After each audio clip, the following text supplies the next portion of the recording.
पिछले 5 सालों में मैंने कई सारे कीबोर्ड्स यूज करे हैं, but I keep coming back to this.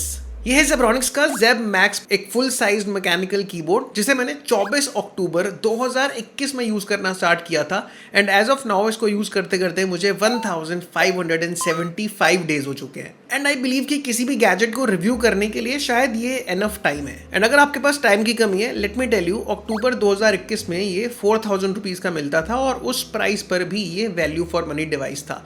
आज की डेट में ये अमेजोन पे 2800 रुपीज का मिल रहा है और अब ये एक स्टील डील प्राइस है। सो या मैं मोस्टली तारीफ ही करने वाला हूँ इसकी वीडियो में, बट स्टिल इसके अंदर 2-3 कमियां भी हैं, वो भी डिस्कस करूंगा। But most importantly in 1500 days में जितना मैं इस कीबोर्ड के बारे में नहीं जान पाया हूँ, उससे ज्यादा मैंने खुद के बारे में जाना है, खुद की हैबिट्स को डिस्कवर किया है कि मैं एक कीबोर्ड में क्या देखना चाहता हूँ, क्या फीचर्स पसंद करता हूँ। जैसे कि वायरलेस वर्सेस वायर्ड पेरिफेरल्स। अगर आप लोग मेरे चैनल के ओजी सब्सक्राइबर हो, हम लोग ओजी लोग हैं, ओजी। तो आप लोगों को पता होगा कि यार I was a sucker for wireless keyboards and mice. But इस कीबोर्ड की वजह से वो हैबिट टोटली चेंज हो चुकी है, बिकॉज मुझे ये समझ आया कि यार वायरलेस पेरिफेरल्स को चार्ज करने का जो चक्कर है ना, वो बहुत बड़ा है भाई। बट आई थिंक मैं अब अपनी लाइफ के उस स्टेज पर हूं जब मैं कन्वीनियंस को चूज करूंगा रादर देन लुक्स के। अगर आपके पास एक वायर्ड कीबोर्ड या माउस है तो आपको चार्जिंग का झंझट ही नहीं पालना, कभी सोचना ही नहीं है इस बारे में कि इसकी बैटरी खत्म होगी। अब क्योंकि ये एक फुल साइज कीबोर्ड है तो इसके अंदर नम पैड भी है, डेडिकेटेड फंक्शन कीज भी हैं, प्लस एक अटैच्ड पाम रेस्ट भी है। पाम रेस्ट के बारे में आगे बात करता हूँ, बट पहले नम पैड डिस्कस करते हैं, क्योंकि ये भी एक ऐसा फीचर है जो मुझे इनिशियली नहीं लगा था कि मुझे चाहिए होगा। बट अब जब मैं इस नम पैड को यूज कर चुका हूँ and whenever I switch back to my MacBook या फिर कोई एक छोटा कीबोर्ड, तो मैं मिस करता हूँ यार नम पैड को। आई विश कि काश मेरे राइट हैंड पे एक नम पैड होता। बट हाँ, फंक्शन कीज के बारे में थोड़ा सा डिफरेंट ओपिनियन है मेरा। फंक्शन कीज इतनी यूज नहीं होती अनलेस ऑफ कोर्स आप कोई ऐसी एप्लीकेशन यूज नहीं करते हो जिसमें उनका काम है। नेक्स्ट और प्रोबेबली सबसे बड़ा झटका जो मुझे लगा इस कीबोर्ड को यूज करने के बाद, कि इट्स हार्ड टू से बट RGB इज यूजलेस, खासकर गेमिंग पेरिफेरल्स में। ना तो उसको फ्लॉन्ट कर पाओगे और ना ही कोई यूटिलिटी है उसकी। आई मीन आप देख सकते हो मेरे पीछे जो कीबोर्ड पड़ा है उसमें RGB ऑन है, बट क्या कैमरा फ्रेम पर वो पता चल रही है? Obviously not. और क्या यूज करते वक्त मैं उस पर ध्यान दूंगा? Obviously not. But to be honest, looks, num pad, function row, ये सारी चीजें आप सेकेंडरी पूल में डाल सकते हो। बट कीबोर्ड लेते वक्त जो सबसे पहली कंसिडरेशन आपको करनी चाहिए वो है उसका साइज। वीडियो की स्टार्टिंग में मैंने बोला था कि ये एक फुल साइज कीबोर्ड है which also comes with N attached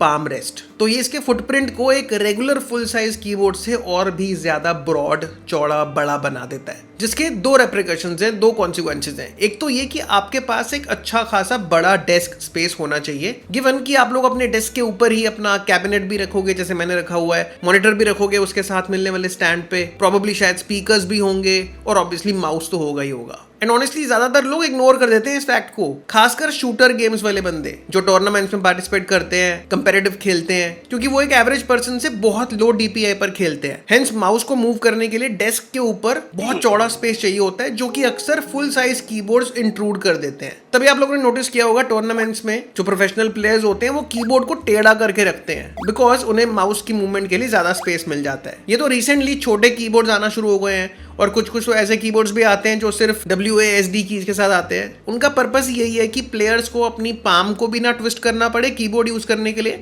plus mouse movement के लिए भी उनको अच्छा खासा एम्पल ऑफ स्पेस मिल जाए। तो ये चीज ध्यान रखना जब भी कीबोर्ड खरीदो, not just this one but कोई भी कीबोर्ड। अभी रिसेंटली ऐसी दो चीजें हैं जो इसके बारे में मुझे बॉदर करने लगी हैं। एक तो ये कि इसकी R की के अंदर ना प्रॉब्लम आने लग गई है, कभी इनपुट लेती है कभी नहीं। इसका एक प्लॉजिबल रीजन ये हो सकता है शायद कि मैं बहुत ज्यादा रॉकेट लीग खेलता हूँ और उसके रंबल मोड में स्पेशल मूव के लिए R की ही यूज होती है। हो सकता है मैंने कभी खुंदक में बहुत तेज दबा दी हो तो इसलिए उसको दिक्कत होने लग गई, but I am not sure. Possibly dust भी रीजन हो सकता है उसका, क्योंकि आप देख रहे हो कितना गंदा हो रहा है ये। यस, आई एम गिल्टी, मैं क्लीन नहीं करता हूँ अपनी चीजों को बहुत ऑफ्टन। बट कुछ भी हो, कंसिडरिंग कि 5 साल हो चुके हैं मुझे इस कीबोर्ड को यूज करते करते, और मैं रॉकेट लीग कोई आज से नहीं खेल रहा हूँ, 5 सालों से ही खेल रहा हूँ। सो या इट टेल्स कि ये कितना स्टर्डी, कितना वेल बिल्ट है। But I guess it's time to change now. But उसका रीजन सिर्फ ये R की प्रॉब्लम नहीं है। बट अगर आप लोग कीबोर्ड एंथुसियास्ट हो, जो कि आप प्रोबेबली हो गई क्योंकि आप ये वीडियो देख रहे हो, तो आप लोगों ने नोटिस किया होगा एक रीसेंट शिफ्ट आ रहा है इन द मार्केट। जब मैकेनिकल कीबोर्ड्स का ट्रेंड नया नया चला था तो सब लोगों को क्लिकी कीज का शौक था, जितनी लाउड आवाज उनकी कीज से आ सके उतना बेटर।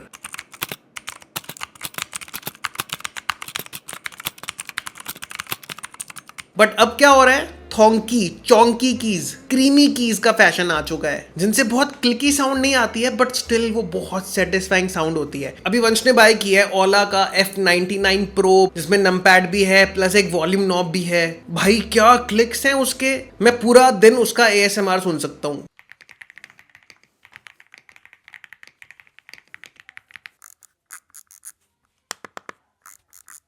अगर अभी तक तुम लोगों ने कोई ऐसा कीबोर्ड एक्सपीरियंस नहीं किया है या उसकी आवाज़ नहीं सुनी है, मधुर वाणी नहीं सुनी है, please I beg of you कि एक बार एक्सपीरियंस जरूर करना किसी ऑफलाइन स्टोर में या किसी फ्रेंड के यहाँ पे। एंड आई बेट कि आप उसके अलावा कोई और कीबोर्ड नहीं लोगे। Once you listen to it you can never go back भाई। तो इन 2 रीजंस की वजह से मैं प्रॉब्ली बहुत सून इसको चेंज करने वाला हूँ, बट आई एडमिट कि ये कोई बहुत सिग्निफिकेंट रीजंस नहीं है। सो या अगर आप लोग एक अच्छा फुल साइज मैकेनिकल कीबोर्ड ढूंढ रहे हो, wired mechanical keyboard with good looks, sturdy build quality, attached palm rest and a solid wire, तो हैंड्स डाउन जेब्रॉनिक्स का ये Zeb Max मेरी टॉप 3 रिकमेंडेशंस में से एक होगा। And this says a lot about this keyboard. So या अगर खरीदना हो तो डिस्क्रिप्शन में एफिलिएट लिंक मिल जाएगा अमेजॉन का, एंड अगर फ्लिपकार्ट से लेना है तो मैं टैग भी कर दूंगा उसको। इधर वे अगर इन लिंक से परचेस करोगे तो मुझे ऐसा लगेगा कि आपने मुझे एक गीली पप्पी दी है और मैं बदले में आपको अपना केला दे दूंगा।